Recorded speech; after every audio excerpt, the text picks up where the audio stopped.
Mr. Doherty for 6 minutes, please. Thank you, Mr. Chair. I want to start by thanking our witnesses for being here. In particular, I want to thank our friend from Prince George who served our community and our province, retired Superintendent Sean Wright, for being here.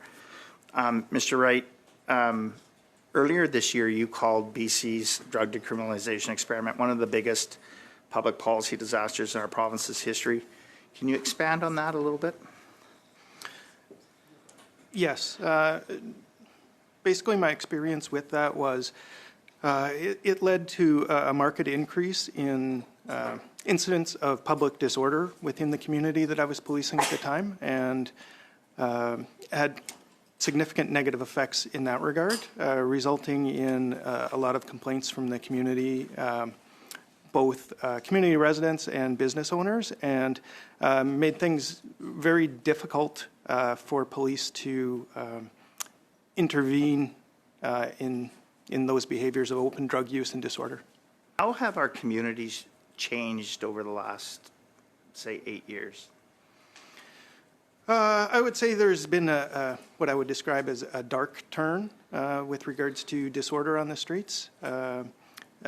Case in point, eight years ago, approximately, I arrived in Prince George. A lot more of public disorder was fueled by alcohol consumption. While still not great, things definitely have taken a darker turn over the last couple of years, with the primary agitator, I guess, causing a lot of those public disorder incidents is now illicit drug use, and opioids in particular, and it's much more pervasive and just has a darker and more threatening tone. Can those that are struggling with addiction make informed decisions? It's been my experience that no. In general, they make poor decisions. Many of them are homeless, living in very, very poor conditions, and it's evident that they are not capable of making informed decisions for their own best benefit.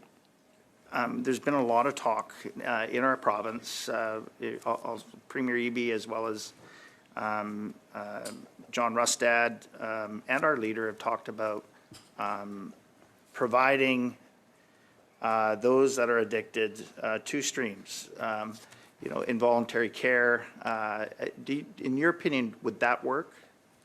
I believe that would definitely be an additional tool which would be very useful. As previously discussed, I think a lot of people under the influence of opioids and other drugs are not in a position to determine which path they truly want to go down. We've had witnesses even here tonight that talk about criminalization, perpetuating stigma, what have you. Is that your opinion as well?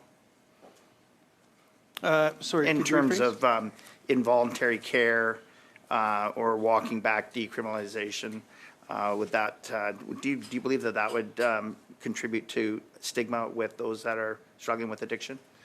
To be honest, even prior to the introduction of decriminalization, amongst a large proportion of the population, it was my experience there wasn't a tremendous amount of stigma.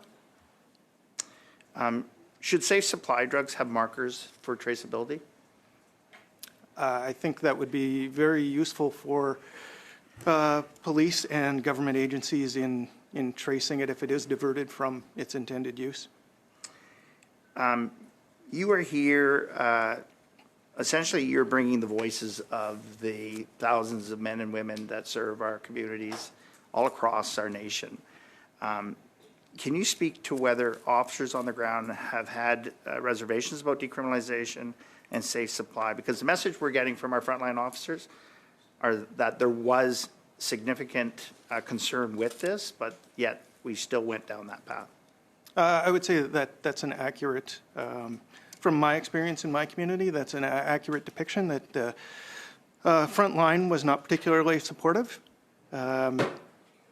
However, they're not always supportive of policies implemented from management, but yes, I would say that's a fair characterization that the frontline officers were not particularly supportive. Is safe supply being diverted and trafficked by organized crime? My experience is yes. In northern and rural communities like Prince George, do northern and rural communities like Prince George have the resources to curb the flow of fentanyl and other deadly illegal drugs into our communities? I would say it's very problematic, and the example I'll provide is the community of Prince George. A municipality of approximately 80,000 people, so the only resources, or the vast majority of resources we have to focus on are municipally funded, which really provide enough policing service to kind of maintain law and order and conduct criminal investigations, but in order to do large proactive drug trafficking investigations, it's extremely problematic for communities of that size in a remote area. What are the flaws in how Safe Supply has been implemented? It's my observation that the biggest flaw with that program is that individuals are provided up to several dozen pills and allowed to proceed out the door with them. And there is no mechanism to determine or ensure that they are used appropriately by that individual and not diverted elsewhere. Thank you, Superintendent Thank you. Wright. Just Mr. Doherty, please. Mr. Wright, earlier this year, Dr. Bonnie Henry testified to the committee that she was in favor of legalizing hard drugs like fentanyl, meth, cocaine, and heroin. In your opinion, would that make the crisis worse? Absolutely. Thank you. Did the province inform RCMP leaders in BC about the metrics they were using to determine whether decrim was working? I was not privy to those communications, but I would imagine so, but I don't have specific information. Okay. Thank you. And I'll cede my time to. Thank you. So I just want to go back. You said that there was no mechanism to track diversion of Safe Supply in British Columbia prior to you guys actually finding it in Prince George, doing all the investigations. So there was no mechanism. So that means when the RCMP came and said that there was no widespread diversion, they didn't actually know that there was widespread diversion. Is that correct? That may indeed be the case.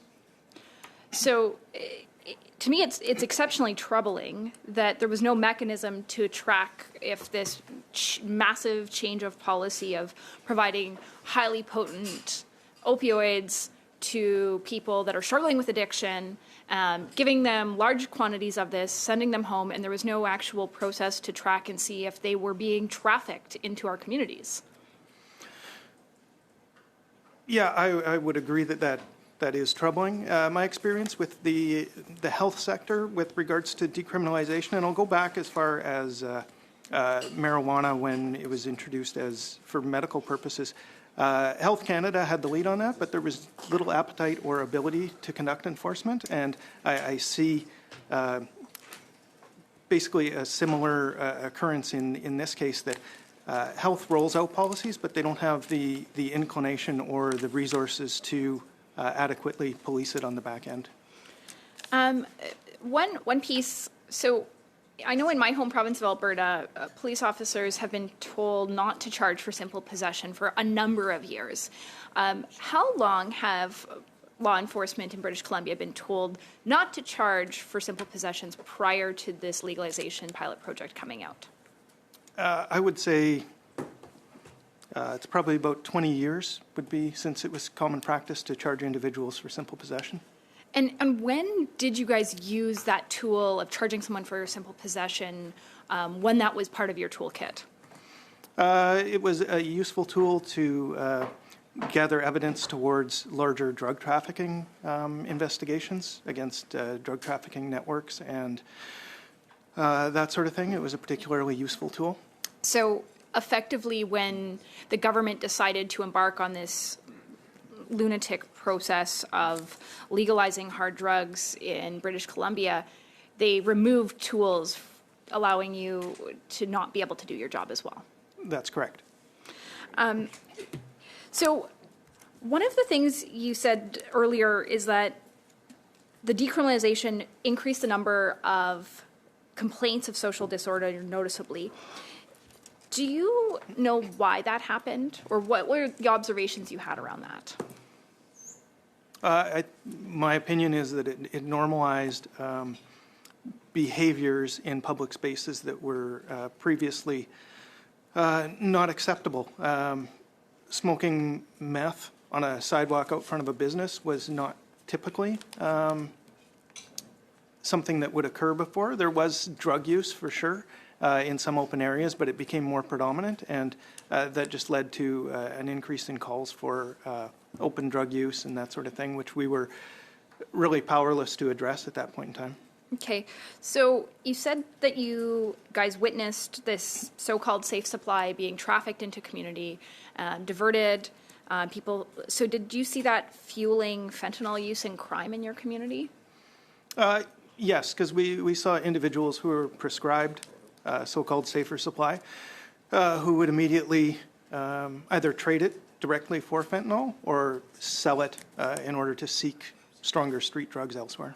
So effectively, the government became the drug dealer. That would be one perspective. Yes, it adds to the supply to some degree. That is incredibly frustrating. I know we had a mom here who said that the government became the drug lord when her son was prescribed this so-called safe supply. Would you agree with that statement? I might not choose those words, but yes, I do. Thank you, Mr. Wright. Thank you, Ms. Goodrich. Next